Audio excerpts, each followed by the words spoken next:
আমাদের প্রধান অতিথি আমাদের মাঝে উপস্থিত রয়েছেন।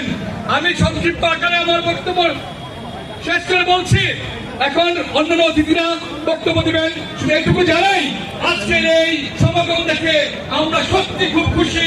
এখানে নাইম, আল রাজীব, শামীম এবং জুয়েল ভাই, তাদের টিম, রাসেল আছে, অন্যান্য সাইফুল সহ সবাইকে, মলয় সহ সবাইকে অসংখ্য ধন্যবাদ।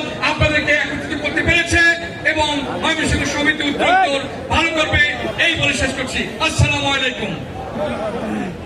ধন্যবাদ শামীম ভাইকে। উপস্থিতি আপনারা ইতিমধ্যে অবগত হয়েছেন, এই মাত্র মঞ্চ উপবিষ্ট হয়েছেন আজকে এই দোয়া মাহফিলের প্রধান অতিথি।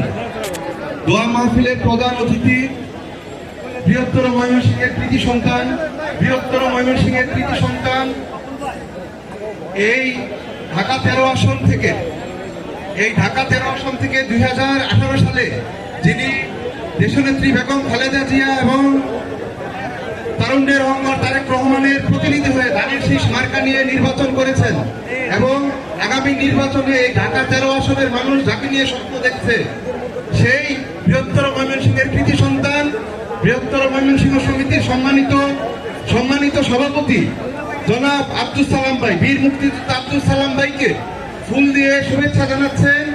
আমাদের এই সমিতির সম্মানিত সভাপতি জুয়েল ভাই, শামীম এবং রিবন ভাই সহ সকল সংগঠক বৃন্দ, আমাদের সকলের পক্ষ থেকে, উপস্থিত সকলের পক্ষ থেকে সালাম ভাইকে, শ্রদ্ধেয় সালাম ভাইকে জানাচ্ছি শুভেচ্ছা এবং অভিনন্দন।